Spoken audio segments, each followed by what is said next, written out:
जो अवैध शराब के मामला रोज ब दिन बढ़त जाथे ओला लेके आबकारी मंत्री कवासी लखमा सख्त दिखत बता देन कि समीक्षा बैठक में मंत्री है कहे है कि जबो बॉर्डर में बैरियर लगा जाए, सीमाओं पर बैरियर लगा के जो अवैध दारू प्रदेश तस्करी होते ऊपर रोक लगाए।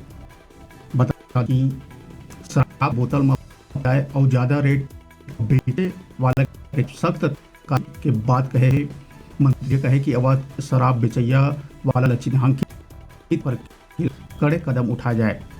बता दें कि मंत्री लखमा गुरुवार को विभागीय समीक्षा की बैठक में अधिकारी मंच से कही कि ए तरह की गतिविधि से राजस्व के हानि होते, संगे संग शासन और प्रशासन के बदनामी भी होते।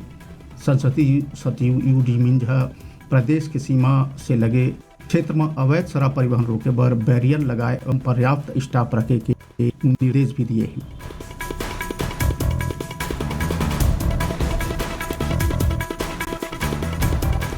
बता दें कि एक वक्त अब आप आबकारी सचिव के अधिकारियों से कही कि ऐसे गतिविधियों में रोक लगाए के संग आवश्यक भी जाए।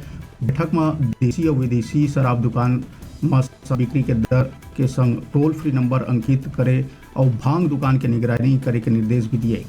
बैठक में मंत्री दूसरा राज्य से शराब ला के वाला गैंग के विरुद्ध जिला के कार्य करे के निर्देश भी दिए है। शराब दुकान में सीसीटीवी मशीन चाली रखे की जानकारी ली और आवश्यकता वाले स्थान में सीसीटीवी लगाए के भी प्रस्ताव भेजे के बात कही।